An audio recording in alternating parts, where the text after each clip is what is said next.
Let's get more on the markets and their reaction to yesterday's Fed decision to just stand pat on interest rates.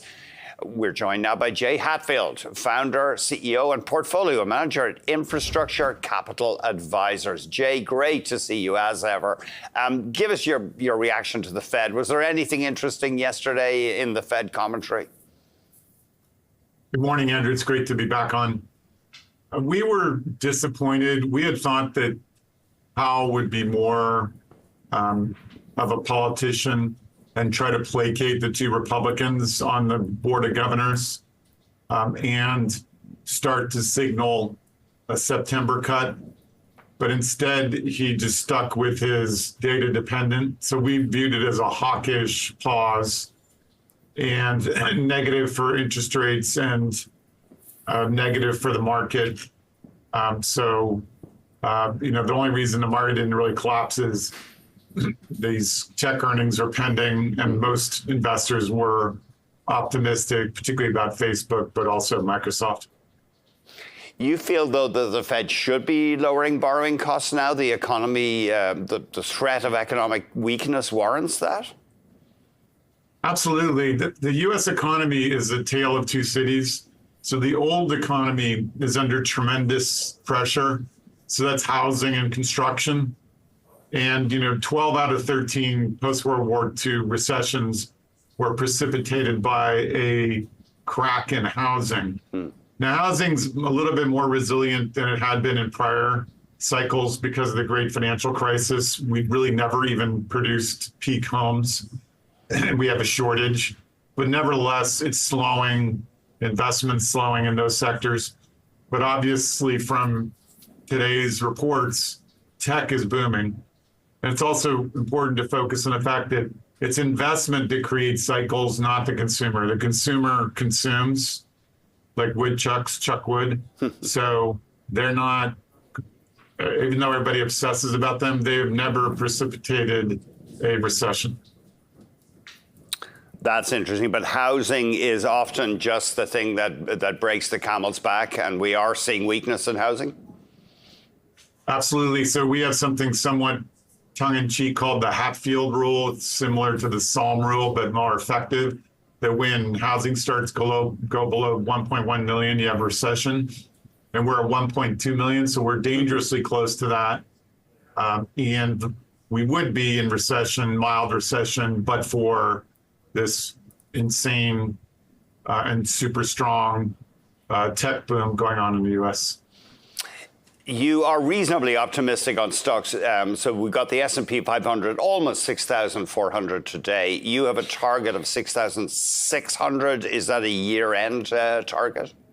Well, therein lies the problem, because that is a year-end target. So if you were going to do a 6-month target, which we don't do, but it would be 6,300. So we're extended here. And we're cautious going into August and September just because of seasonality. There's no real catalyst. And I would say the market's really trading that way, where everyone's fading this rally. So, hopefully the market just powers above our target. We do think our target's probably too low, but we're not going to raise it. We'll probably have overvaluation of tech stocks by the end of the year. But nevertheless, we would urge a little bit of caution, although we do see strong support for the market on the S&P 6,600, so about 6% down from here. So it's not like you have to sell everything, but if you have cash, it may be a better time to deploy it in the next couple months.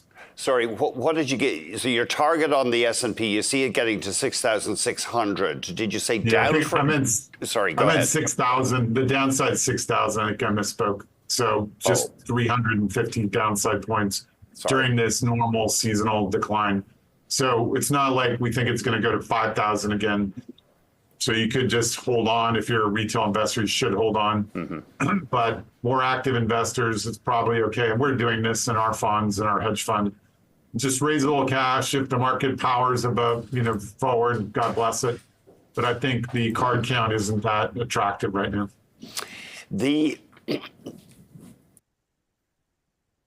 the trade frameworks announced with the Japanese and the Europeans, they're very scant on details.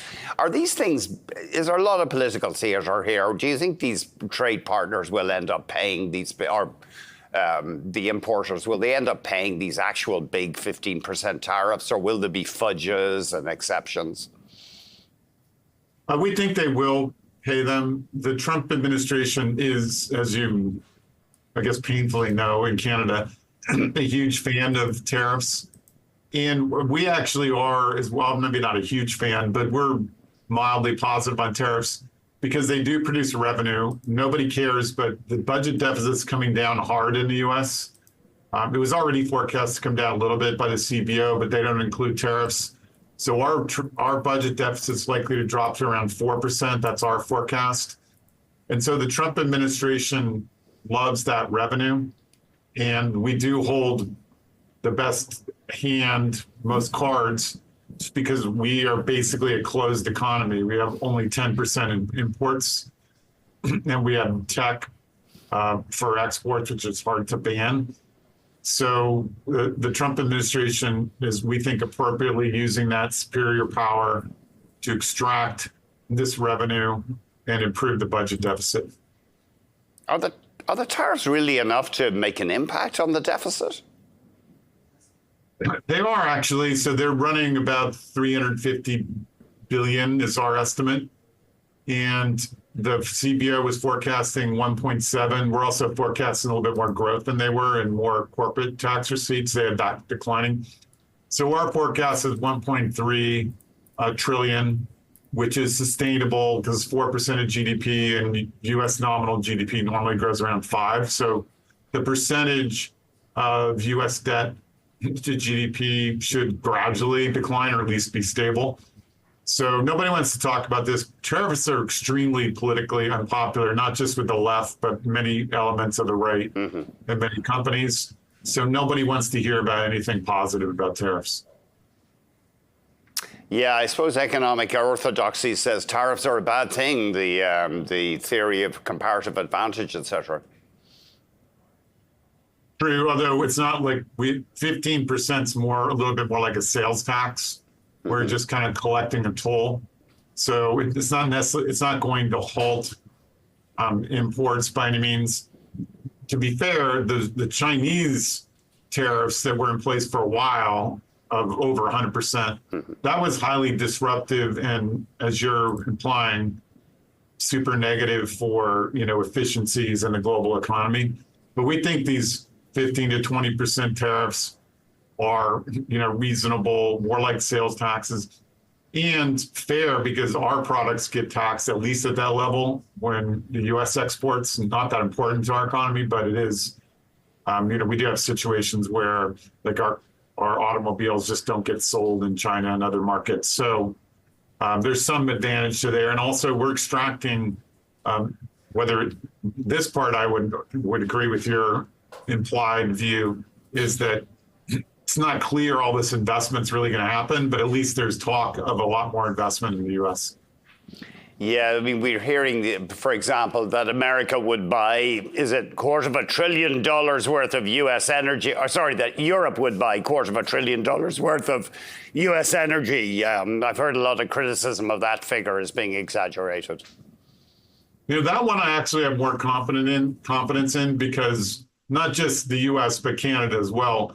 We have this former inland sea of hydrocarbons, and natural gas is a waste product of drilling for oil. So our natural gas in North America is 80% cheaper than the rest of the world. So it's like the easiest concession in the world to agree to buy U.S. Natural gas because it's just super cheap. So that part I actually think can be executed on.